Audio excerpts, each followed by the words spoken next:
As the crow flies or as the Wayne drives? He chuckles to himself, wide open throttle, motherfucker!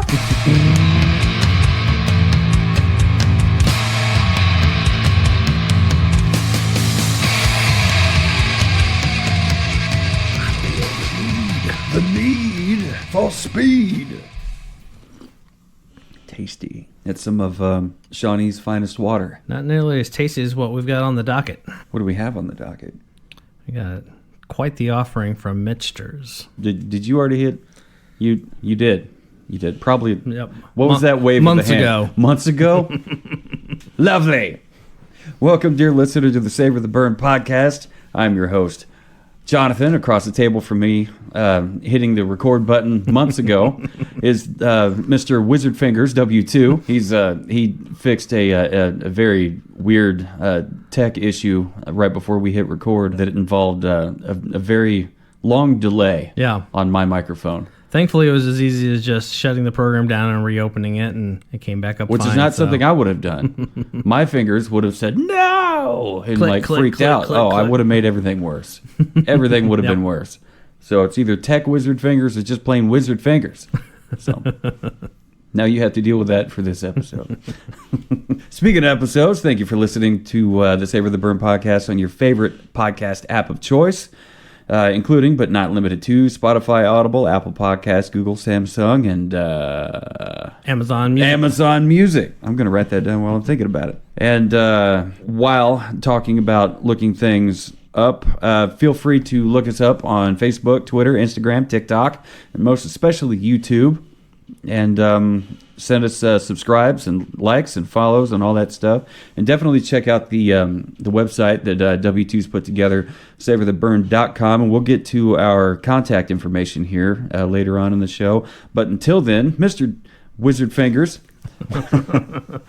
what do we have on the docket today? What are we doing? I am very excited. So before we visited Buffalo Trace in Frankfort, Kentucky, we stopped in at Louisville, and I got a chance to go visit and do a tour at Michter's. Mm-hmm. So today we are going to crack open a bottle of their bourbon and their bottle of their sour mash. And they're both small batch. Everything Michter's does is either single barrel or small batch. That is all they do. Okay. While you were there, did you find out what their batch size was? Their batch size is 20 to 24. Gallons? Barrels. Barrels.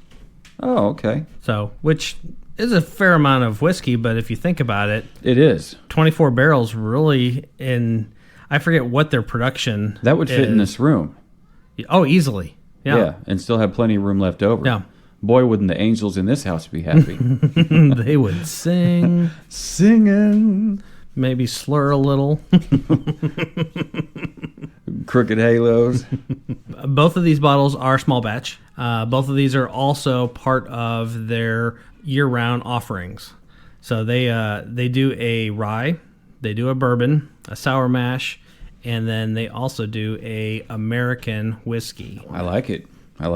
Well, what do you say we... Oh, no. Where are the glasses? Oh, they're behind me, aren't they? Let's take a short pause and we'll do it. All right. So let's get at this. First up, we got the Michter's small batch Kentucky Straight Bourbon Whiskey. And they call this one the US 1 small batch bourbon whiskey. Now that I think about it, I think the labeling on their 4 main offerings are all US 1 versus their 10 and their 20 years are US 10, US 20. That makes sense. I don't remember how many photos I've shared with you at this point, but I snapped a picture inside the distillery that I thought was super cool. On the wall, they had a wall hanging built that at the top of it had a whole series of barrel staves with all the different levels of char done to them. And then down below that, they had a set of bottles that represented 1 month, 1 year, 2 years, 3 years, 5 years, 8 years, something like that. I forget what the increments were, but you had super, super light to a very, very dark, very mature colored bottle. And I mean, looking at these are pretty far from a light color Right. whiskey. So, the deeper the color basically indicates and kind of just shares, one, how long was it in the barrel? Mm-hmm. And two, it also, what do they call that? Is it temperature cycling? I think temperature cycling, I think is what they call it. A lot of the distillers, especially in Kentucky, are full open air rick houses that at Buffalo Trace, a lot of those buildings had full open windows, bars on the windows, so you were not getting in there, but full open windows, and whatever the weather is year round, that's what's Just in blows there. on through. Michters, they do temperature cycling, and so they will cool them down certain times of years. They will open up the windows and let the Kentucky heat let those barrels swell a little bit, and the more humid, the hotter it gets. Those barrels swell.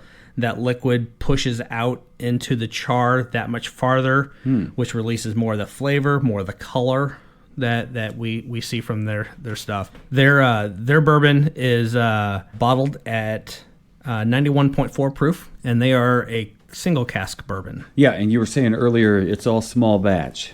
Yep, it's all small And batch. That is anywhere from 20 to 24 barrels. Yeah, that's not bad at all.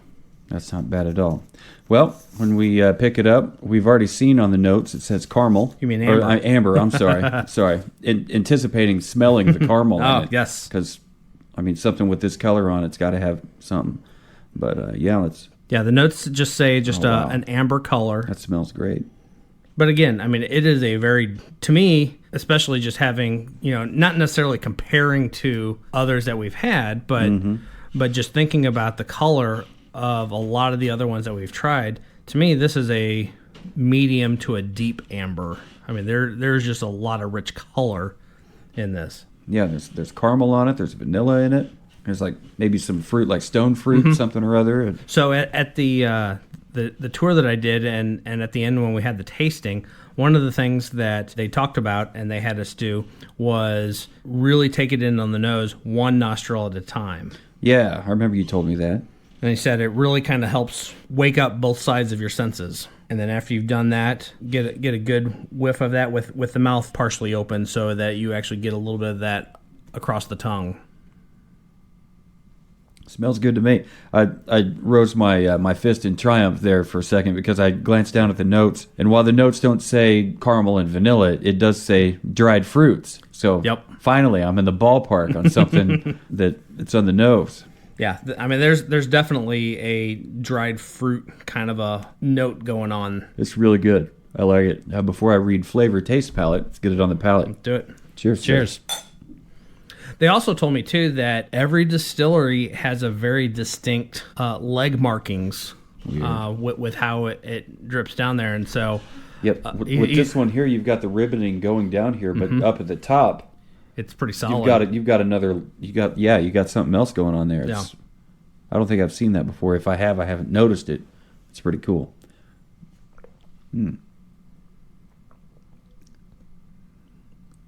Okay, so that was oakier than I thought it was going to be, and oak doesn't show up here on the flavor palate notes. I was very surprised. There's like the mouth burn, from the alcohol part of it. That was prevalent.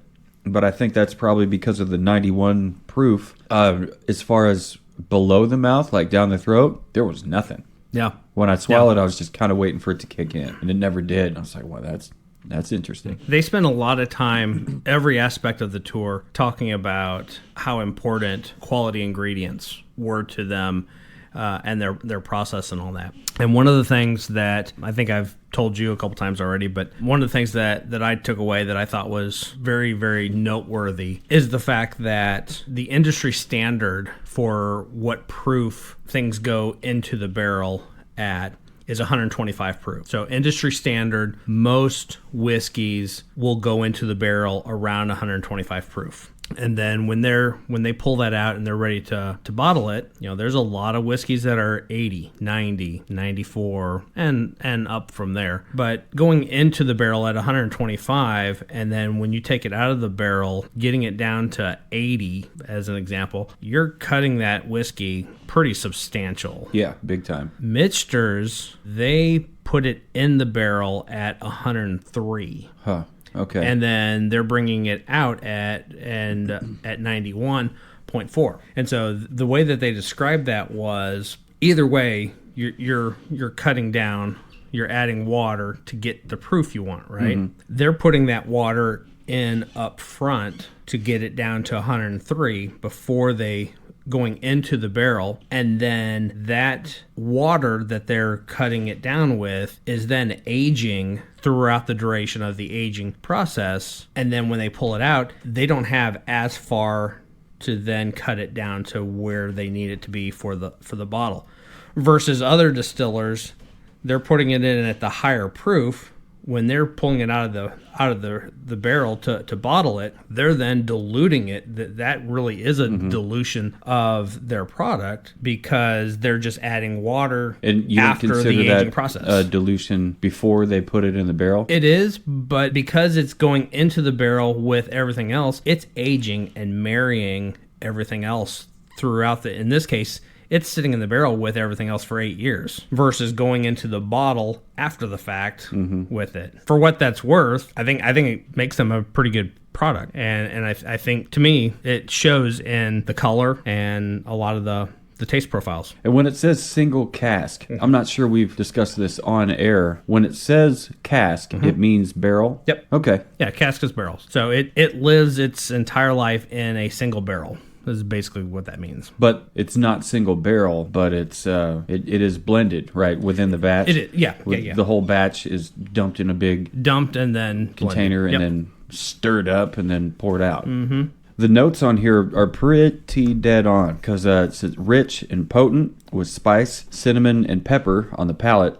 And the pepper lingers on the finish. And I was going to say, to me, this is like, I'm a fan of rye whiskeys. It hits me like a rye because of the spice that's in this, whether it be pepper or whatever mystery spice that they put in there to call, air quote, spice. It's spice. After the initial oakiness of it, at least what I'm calling oakiness, comes in and slaps you around for a bit, you're really confronted with a lot of spice. A lot of pepper. And then once the mouth burn goes away from the alcohol of it, you're left with quite a bit of a pepper spice finish, which I really do enjoy. It's like it's rye but with a different spice. I feel like that pepper is part of, if not most of, that burn that you do very well initially. Could be. Which pepper is it? That is I it do just not know. Black peppercorns or is it Serrano? So I don't think it's serranos or whatever, or jalapenos or any kind of bell peppers or whatever. Nothing like that. I believe it's a spice. Yeah. I just don't know. I would think so. I would guess black peppercorn because it's probably one of the most common out there. But I don't know. But yeah, it definitely leaves you with a lingering pepper finish, and I really like it. It says on here, produced in very small batches, typically 24 barrels or fewer per batch, and aged for around 8 years. Michter's US 1 really is a great bourbon. Teasing with caramel, vanilla, and dried fruit notes. This is a very pleasant drink to both spend time with and to enjoy through the night. And you absolutely could. This is very good. This is very good. And this is a $45 bottle. 45.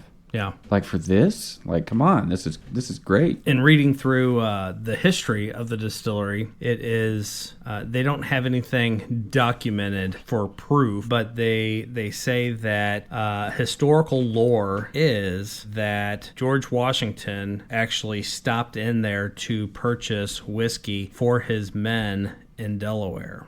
I hope he saved his receipt. Wow. But yeah, I wonder what year. I'm blanking on the original name of it, but they've been around quite a long time. I believe that they officially, as Michter's, has been around since the mid-18th century. I'm sure their label says so somewhere on there. It says that, 1753. 1753 is when it was established. Okay. So yeah, mid-18th century. Perfect. It always drives me nuts when they do that. Like that's the way it has to be. The 18th century is the 1700s. It's like, come on, why? To me, it's not the 18th until 18 happens, but whatever.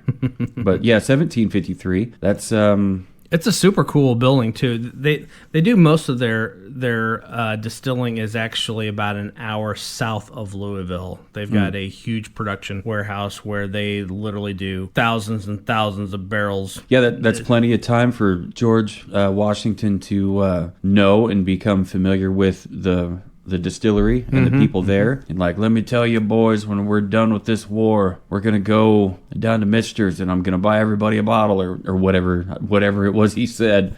I don't know, but I've looked at this several times, so I'm going to pass this on over to you. But what do we got here? This is something that I picked up on the distillery tour. It was just basically a flavor profile wheel that kind of equates the type of finish with different flavors in the profile. And very interesting. You got fresh oak, toasted oak, charred oak, and microbiological. We'll start with that one. Yeasty, bread dough, malt extract, cookie dough, buttered popcorn. Buttered popcorn is yeasty? I'll be damned. Earthy, mushroom, shoebox, wet cardboard. Shoebox? Yeah, musty and leather. We've had we've one had or two. We've had leather. Yeah, leather. Yeah. Leather hits. Yeah, and it goes on here under fresh oak. We got tannic, lactone, herbaceous, woody, and resin. Under toasted oak, we got spicy, sweet, and vanilla. Charred oak, we've got toasty, smoky, and nutty, with 5 or so different flavor profiles underneath it. Yeah, I'm definitely going to look at that probably after the the second tasting. I saved these tokens too. These were on top of each of my tasting glasses during the tasting. So every single one of their offerings, like I said, everything, they go into the barrel at 103 proof, whereas the industry is 125 proof. So on the tasting, you'll see that first white rye, it says barreled at 125 proof. That is one that they do not sell. They do not sell a 125 proof rye. They make that specifically for their tours and tastings so that you can have that point of comparison. So we actually started the tasting with that one. That would drive me fucking nuts. It was super hot. It burned all the way down, and the guy chuckled and he goes, "This is our palate cleanser. So this will basically erase any potential burn from here on out because we've already numbed all those taste buds." All right.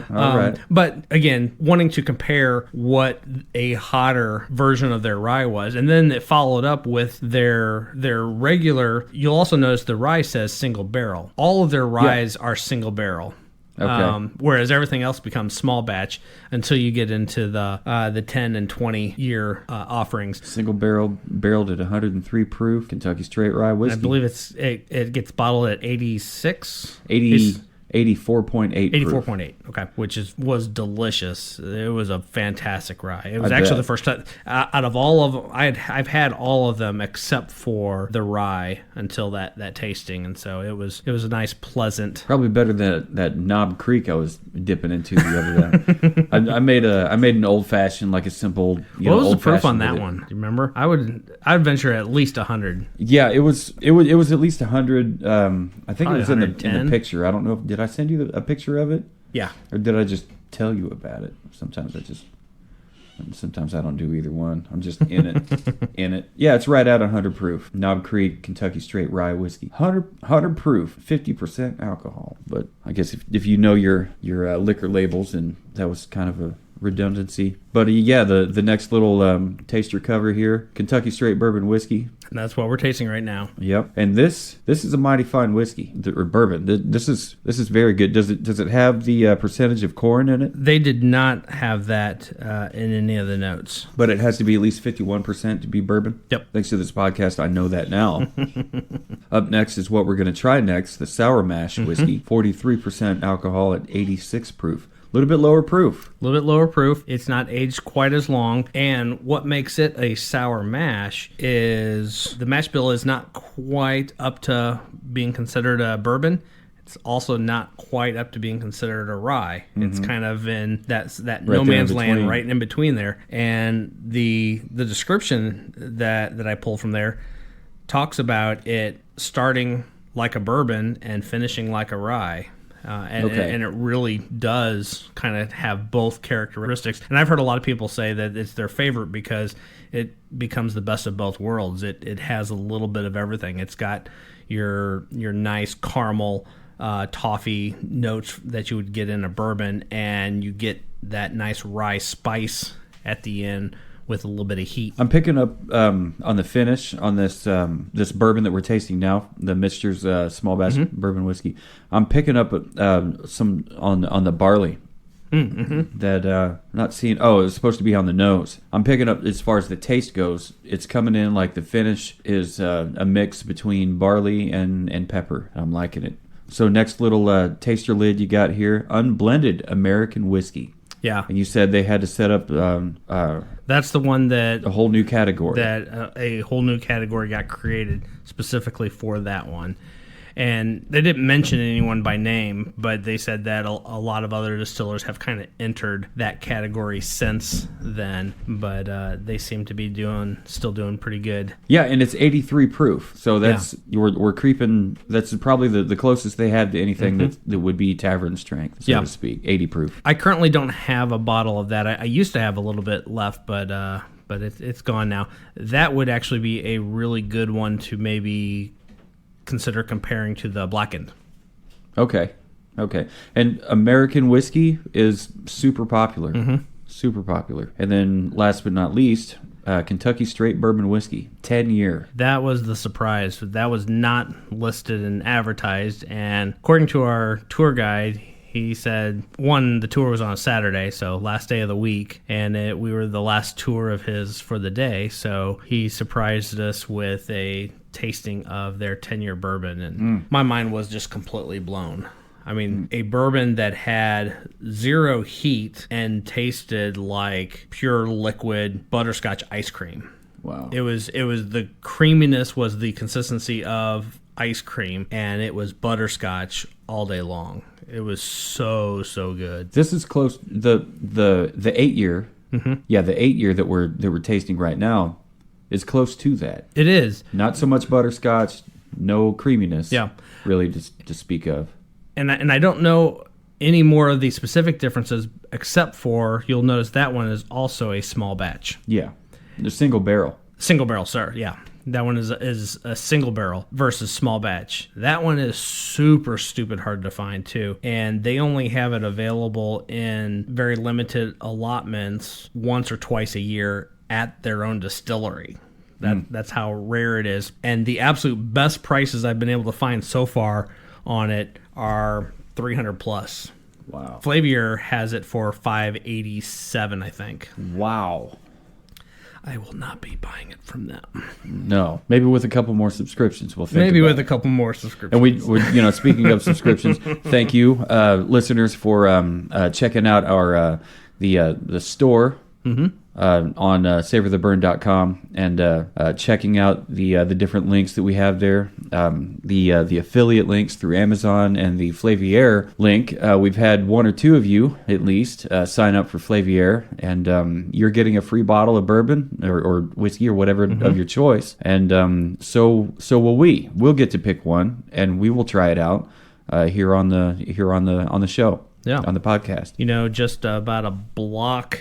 I think maybe a half a block from the Fort Nelson Michter's distillery, which is the location in downtown Louisville, is actually the official Bourbon Trail Welcome Center start. We did not have an opportunity to peek our head in there when we were there, but the Bourbon Trail, the start of the Bourbon Trail Welcome Center is about a half a block away from Michter's.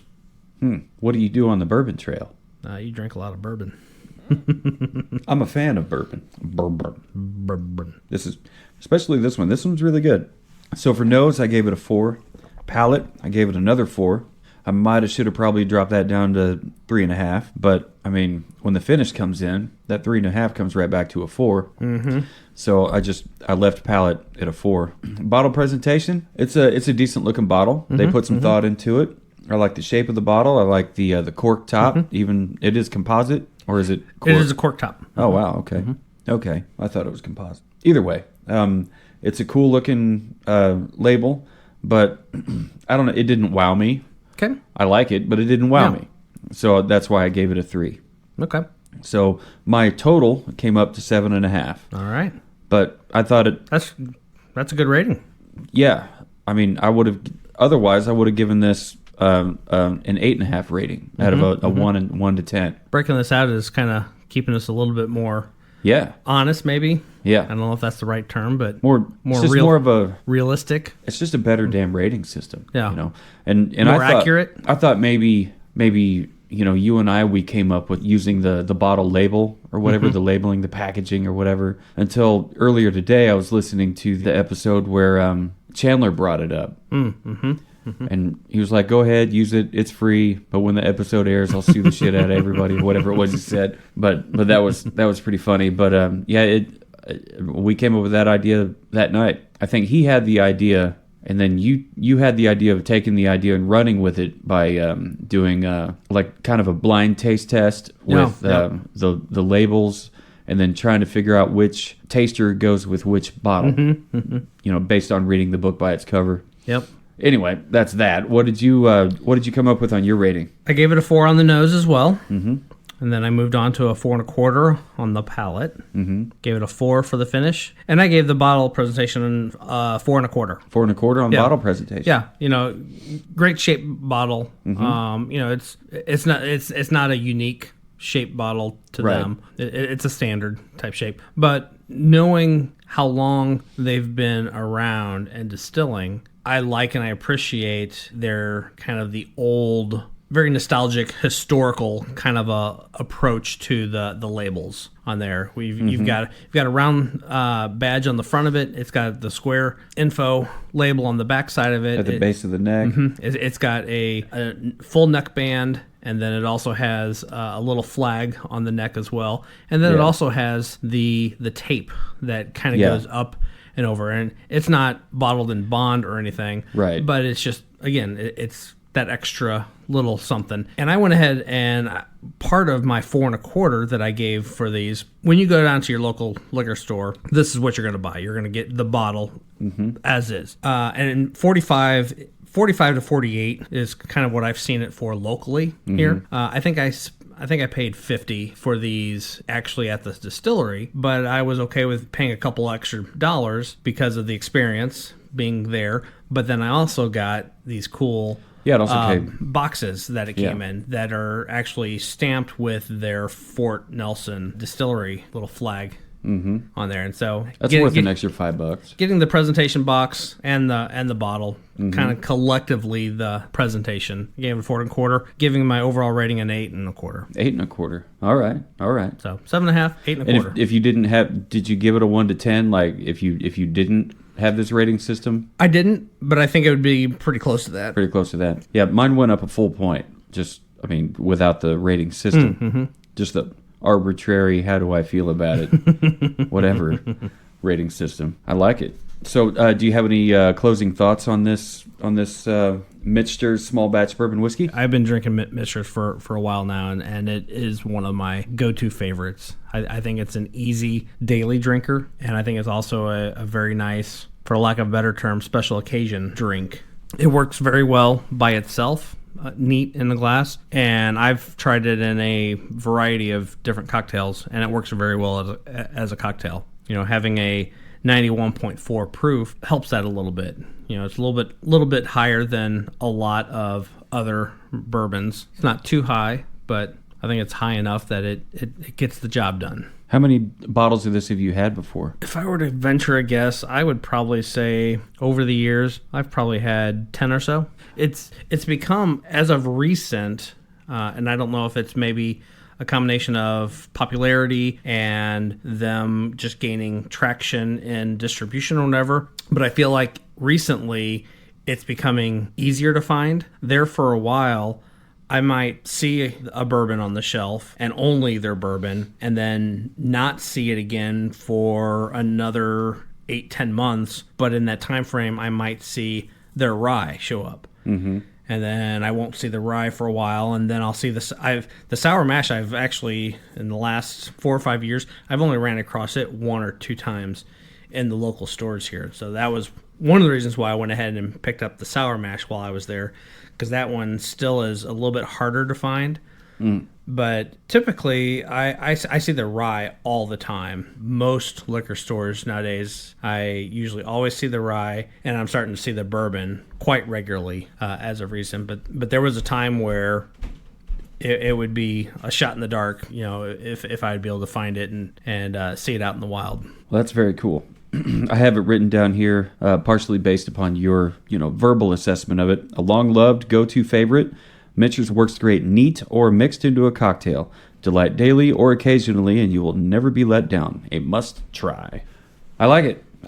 So that brings us to our next tasting, the Michter's US 1 Sour Mash Whiskey. What all can you tell us about that one? This one rides the line. It's not a bourbon. It's not a rye. It's kind of somewhere in between on that. Part of the description that I pulled from there says, I spy bourbon or rye. Something beginning with S? That's right, neither. We're talking about Sour Mash Whiskey, Michter's to be exact. Established in 1753 by John Schenck in Pennsylvania's Blue Mountain Valley, they're one of the oldest active distilleries in the United States. Teaming up with Michter's president, Joseph L. Magliocco, in the 1990s, Richard Dick Newman resurrected the brand in Louisville, Kentucky, where Michter's have been bottling their exquisite whiskeys, bourbons, ryes ever since. And somewhere in here it says Michter's original Sour Mash was the most popular product during the 70s and 80s, and now it's back with a vengeance. Joining their US 1 line in 2012, this whiskey stays true to the profile and palate of its predecessor. Michter's dubbed its champion after the spirits production process in which previously fermented mash is used as the starter for the new batch, like making sourdough bread, except better because it's whiskey. Mm-hmm. So I think that's kind of cool. They take a part of the mash from the previous version and use that as a starter going forward. And that's what I thought sour mash was. But I guess doing that puts it in that kind of weird Goldilocks zone between whiskey and rye. That also plays into why it cannot be categorized as a bourbon or a rye, is because you are starting with a already spent part of your mash. Sadly, they do not give any of their mash bill information, so we don't really know where those percentages kind of lie, except for it does say, although its unique grain selection prevents it from being categorized as bourbon or rye, it doesn't stop Michter's US 1 Sour Mash from starting off like the former and finishing like the latter. It's Michter's way of masterfully pushing their mash bill envelope right to the edge of the rye realm without tipping over. Great to sip on its own, Sour Mash Whiskey is also perfect for a bourbon-based cocktail or a barbecue sauce ingredient to pour over your chicken on a hot summer's day. It's been a while, but there was a time where I used to kind of make my own barbecue sauce and even though I don't eat pork or chicken or beef anymore, I love the shit out of seafood, and I particularly really love a good barbecue grilled salmon. With barbecue sauce? Really? Okay. If you never had not. a barbecued salmon, oh man. Especially not with barbecue sauce on it. We'll have to do that one of these days. All right. We'll fire up the grill and all that. But this got me thinking. It's like, ooh, I could see a nice, because a lot of places have a bourbon barbecue sauce. It's pretty easy to make. The sour mash, I could see it. I could see it making a really good barbecue sauce. So yeah, we might have to try that. I've made it 3 or 4 times, and each time it's been with Jim Beam because it's cheap. Yep. It's there. I like it. Can't go wrong with it. And it's like, what is it? It's like ketchup, onion, garlic, molasses, just a handful of ingredients, and it goes and goes. It lasts quite a while. You cook it down until it's real thick. I like it. But we're not talking about barbecue sauce. We're talking Make about... me hungry. Right. We're talking about this here sour mash from Michter's. Yeah. This is... the style is classified as a grain whiskey. It does not have a age statement on there. So I think I remember the guy telling me that their sour mash is roughly between 5 and 7 year. All right. So it's a little bit younger than the bourbon, but I think that's okay. And again, it is also at the $45 price point. The color on this is described as caramel versus amber. And I gave it a swirl around the glass because you said like hardcore whiskey enthusiasts, snobs, tasters they can tell the difference. So what I'm looking for is the heavy drip line around the top of the ridge, and lots of ribbons, whatever. Yeah. And the legs. And I can see a little bit. So I don't know. I don't know if that's going to be all the way across, but the hard drip line around the top, I think that's unique to this. I don't remember ever seeing that before, and that's really cool. You know, if we had these just by themselves. Wow, that is wild on the nose. Isn't it? If we had these each by themselves, I don't know if I could tell you the difference in the colors and what's the difference between a amber and a caramel color. But we've got both bottles sitting side by side here, and it's a slight difference, but it's noticeable. They're very, very similar. They're in the same ballpark, but the sour mash is just a little bit maybe not as bright in color, a little bit more of that muted medium, more caramely. Caramel marmalade. It's great on the nose. There's a lot going on the nose. I think this one actually may have more going on the nose. It definitely does. Because to me, the bourbon had some caramely, kind of vanilla-y, maybe some peppery spice to it. You got a little bit of a floral element there. Yeah, I was going to say floral. I don't know what floral. I was going to say maybe a hibiscus, the way it tastes. Yeah. Smells through this, but I don't know. I like hibiscus tea, but I don't really get to drink a whole lot of it. But it's got a similar kind of smell to it that you find in sour mash, and that's got to be because of that mash starter that they bring over. Yep. I'm ready to try it on the palate. What do you think? Yep. There's definitely some kind of a fruity element to it as well.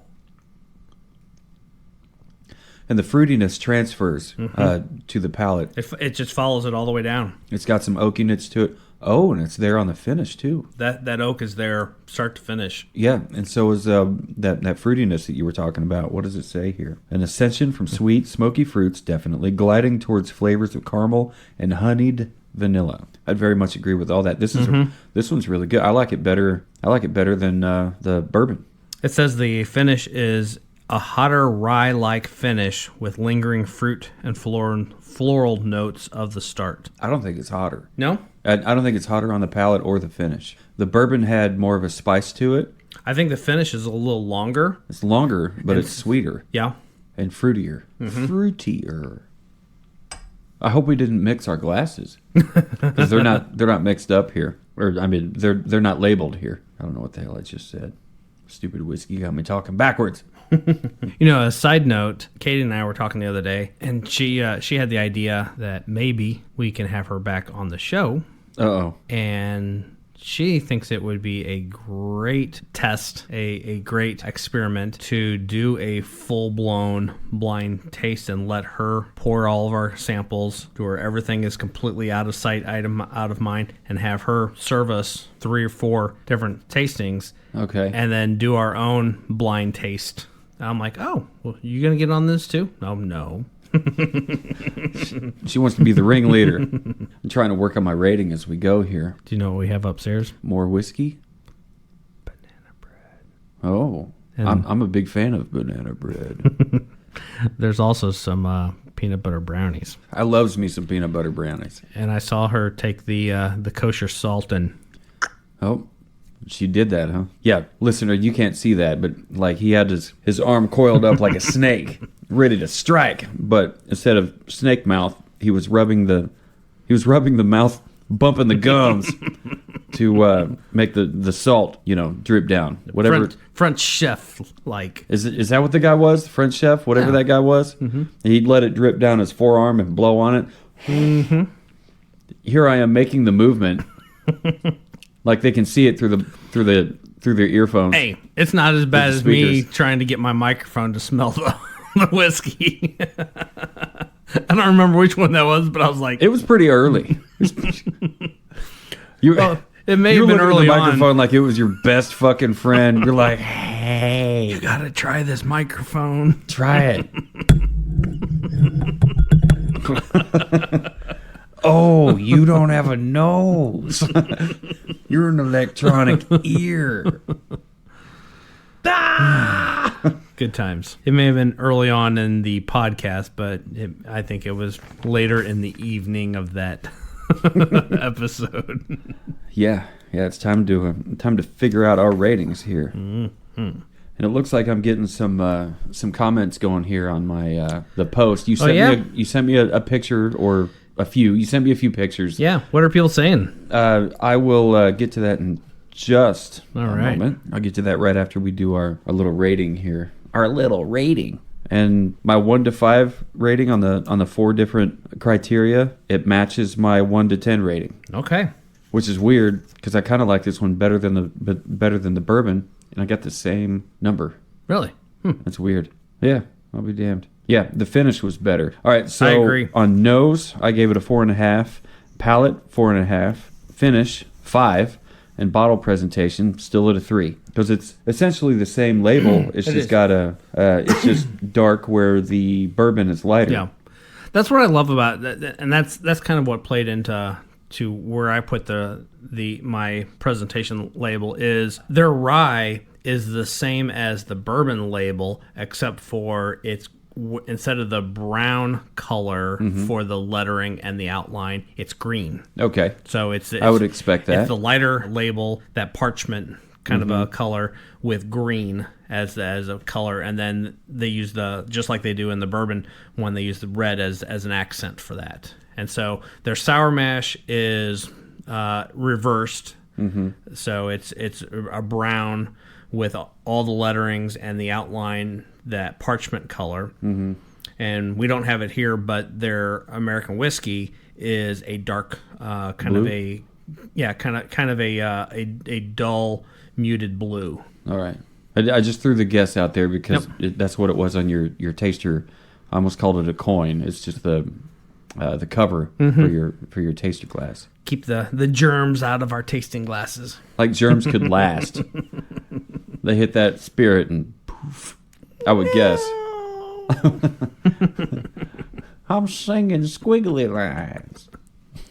All right, so yeah, I came up with a 8.5, which was my 1 to 10 rating was the same thing. How about you? What do you got? I got 4.25 on the nose, so slightly up on my nose from the bourbon. 4.5 on the palate, another quarter raise on the palate. Finish, I went up another quarter, 4.25 for my finish, and I gave it the same bottle presentation that I gave the bourbon, which was 4.25. So total, I came up with 8 3/4.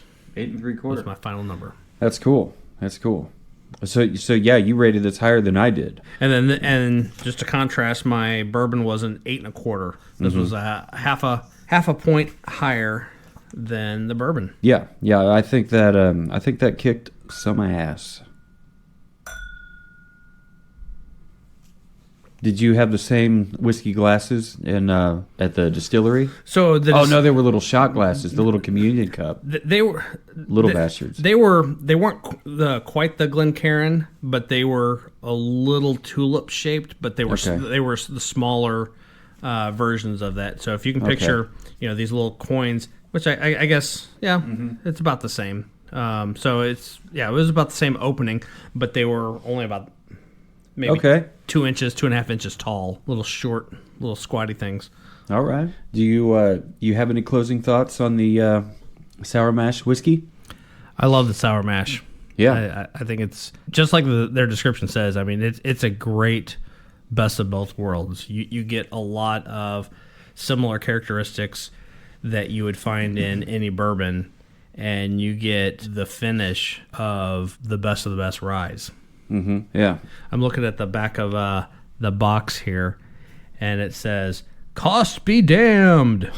Passionate about great whiskeys, our Michter's family spares no expense in our efforts to offer the greatest American whiskey possible.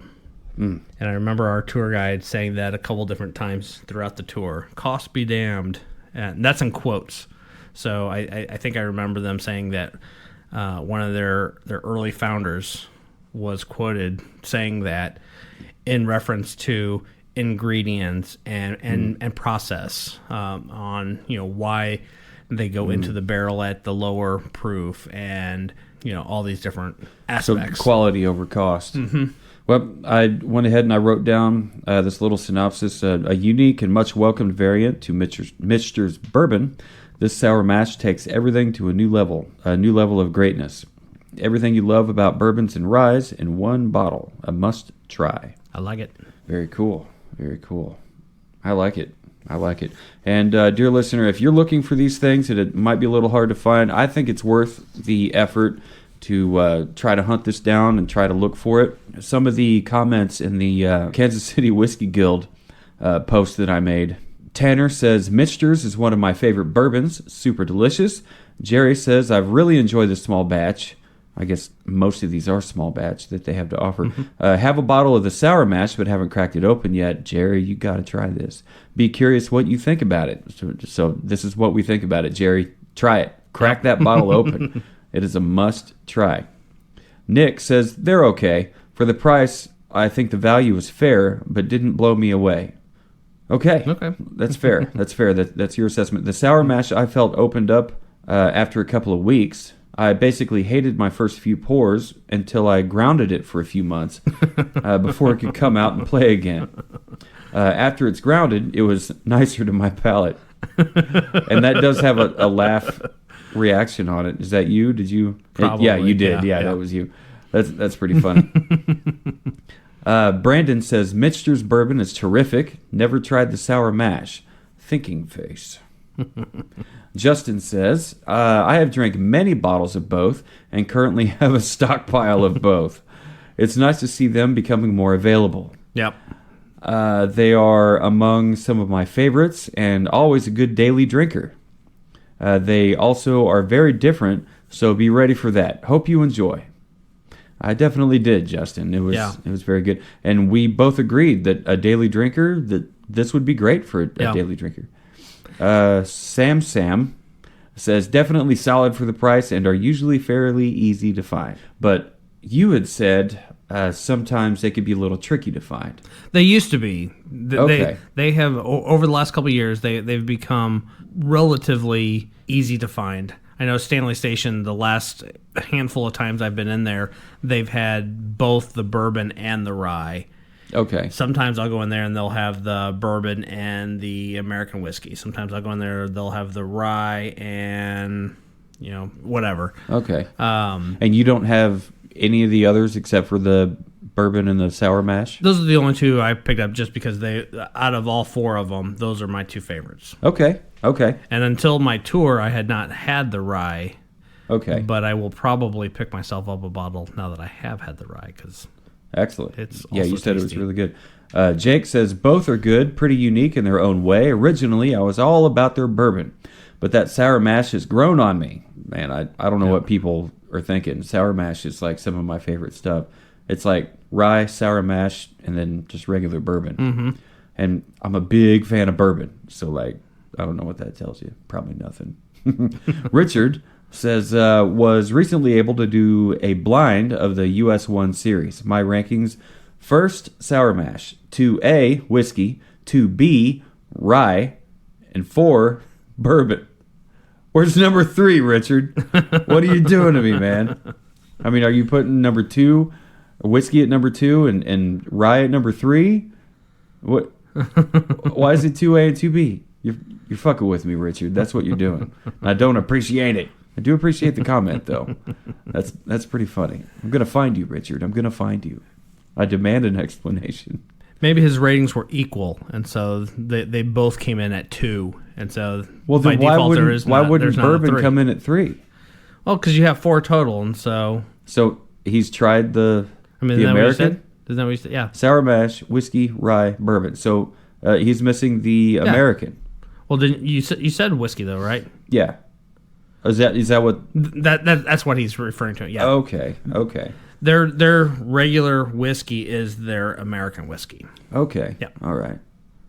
Well, thanks for explaining it to me, because I was getting a little hot under the collar. I'm going to have to track him down. Damn it, Richard. I'm going to... Explain yourself. Heath says, I really like the sour mash. It is an excellent pour. And Heath, I wholeheartedly agree. Brian says, I think that's a good idea. What the hell did I write?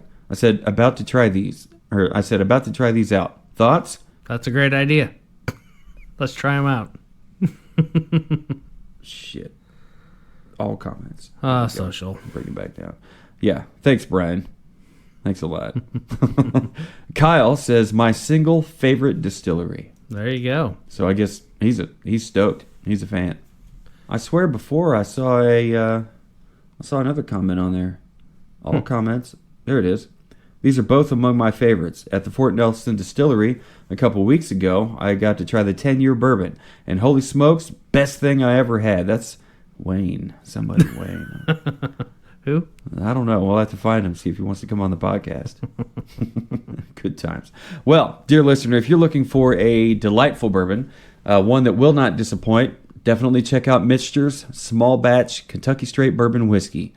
It retails for roughly $45, and you cannot go price one with that price point, two with this bourbon, period. It's just so good. We both agreed it's a long-loved go-to favorite of W2's.